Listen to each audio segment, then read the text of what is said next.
Today is the 23rd of December 2024. I'm here in Chester, UK. It's where I spent most of my young life.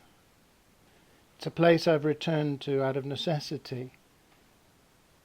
I've grown to like some of it in some parts, in some places. But when I was a child, it was a place of darkness. Always. And when I was 41, it was the darkest place of all you could possibly imagine. I was incarcerated for having told the truth to power in a mental facility at the local hospital. Later on, the medical records disappeared.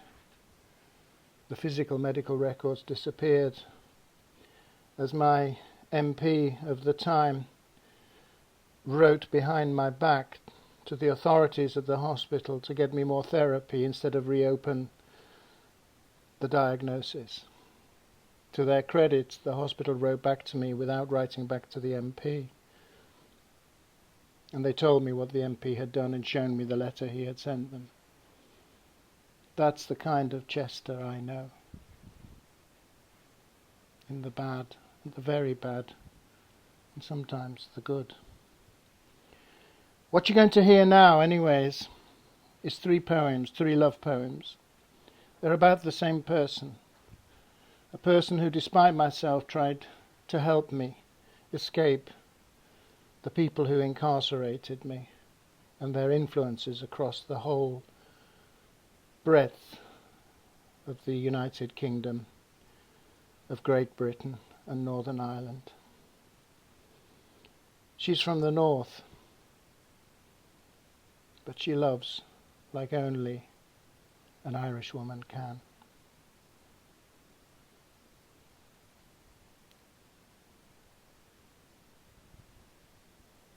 Here's the first poem. I left my home when I was born. I left my home at 18 years, when university beckoned me. I was so sad and poorly made that no tree out there became a glade. I left my home at 25 to find a life on foreign shores, and then a wife who found it hard. And all that time, those 30 years, I blamed myself for all the hurt. I left my home at 41 and was killed alive by British guns and locked up horribly in mental facility where aggression was the rule. I left my home at 54 and found your intelligence more than I could bear, because in those hours of that Dublin evening it all became true, all me and you. I left my home at 60 on the dot, or just about, nearly that lot, and went to Stockholm for the very first time, and found in truth, after you'd rejected me, that Swedish people were my balm. I left my home at 61 and met again with my 3 best friends, 2 women of truth and unyielding being, and a man of a loyally poetic sensibility. I found my home at 62, where my family of choice is where I now want to be, not living cowed and bowed out of fear, but proud and tall, as only the smallest can be. But if you'd all like to really now know, there are just 2 things I must underline. Firstly, you will always be my love forever, and 54 my real date of birth. Whilst second, it's true, it really is. I left my home the day I was born, when just a newborn soul of tears. For when those hearts around me were unable to give the love I never received as I wished, I realized soon and earlier than you'd expect that love is fragile, and unable to express. Quite often it seems what exactly is meant, and so we pass as ships in the dark and never give those hugs so deep, which once we should have clearly been able to keep close and warm and in our homes as stables, as sat side by side in rooms of real passion, our compassion unleashes forever.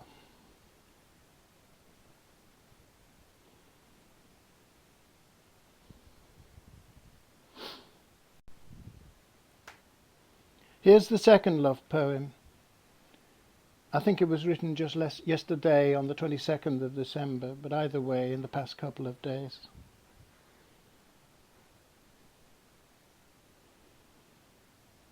Okay, yes to 54. Absolutely on. I was always arriving here, always saying yes, always preferring personal joy to being a toy of those like Musk. I was always deciding this, always saying okay, always preferring to be the happy man over the man of evil tusk.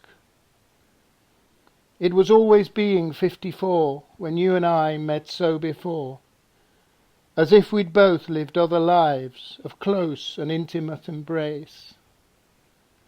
And when it started this time round in Dublin's heart and lost and found, I actually didn't believe my luck.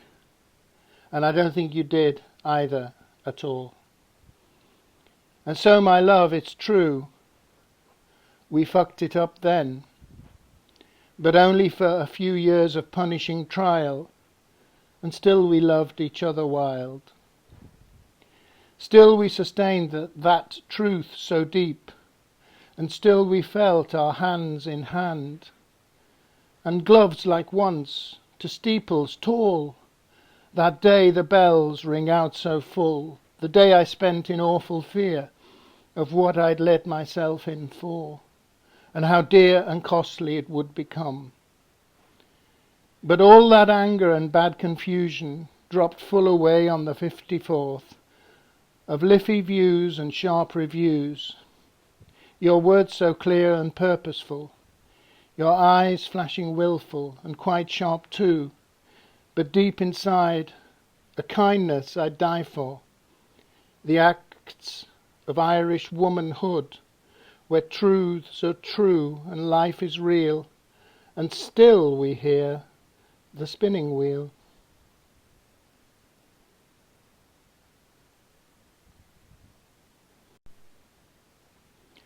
And here's the third poem, written just this morning, the morning of the 23rd of December, 2024.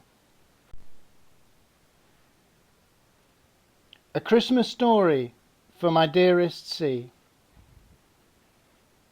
'Cause it's Xmas, and it's good to celebrate joy.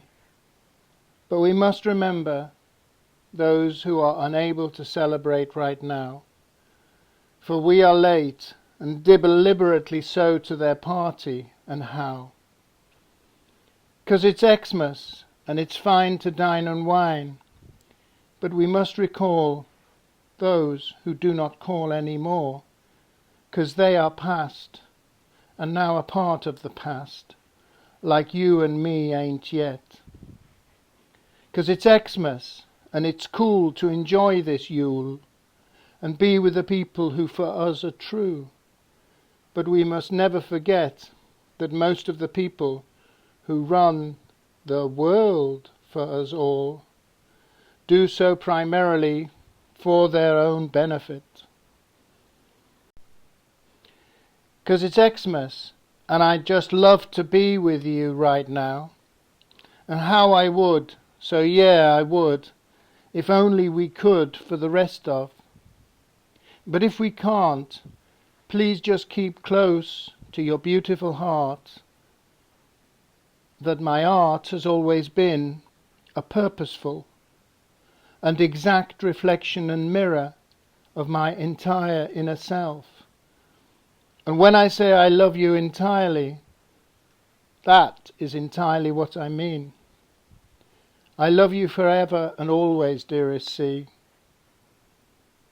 'Cause it's Xmas, and when we talk now of things we did, and the niceties, and then the mischiefs, which slipped out unconscionably, I simply know right now that when it comes to you and me, it was meant to be. And because it is Christmas, I am writing these thoughts down once more, at risk of being seen by you as the most irritating pain who you ever did witness again and again, because it is time I was clearer than clear. And because it is Christmas, I remember the first time I touched your hand and kissed your cheek. And as you did mine, I jumped inside, as if the finest and most treasurable moment had landed as a sign. And I loved so I did the red tip burning so bright of your long and whitely gorgeous cig, being for me a proud signal of sheer rebellion and just wanting to get on with life. And now I would like to rerun that moment and return to that 54th birthday and that Bloomsday 2016. Because I want to bring the fight to Putin's lot, and all these years and Christmases gone and lost at such a personal cost for both of us.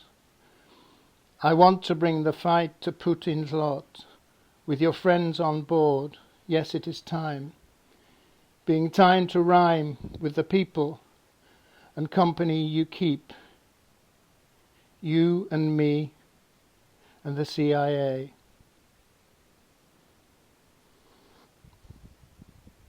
Thank you. Have a great Christmas 2024, if your circumstances allow, that is.